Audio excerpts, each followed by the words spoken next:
Erika, sorry ah.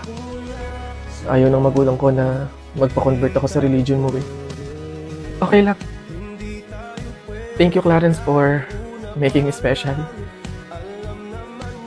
At sorry kung hindi ko kayang i-give up yung faith ko para sa'yo. Mahal na mahal kita, Erika.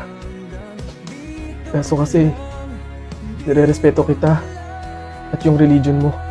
Naiintindihan ko naman eh. Ang sakit lang kasi, ikaw yung taong pinili kong makasama at mahalin. Pero hindi tayo pwede.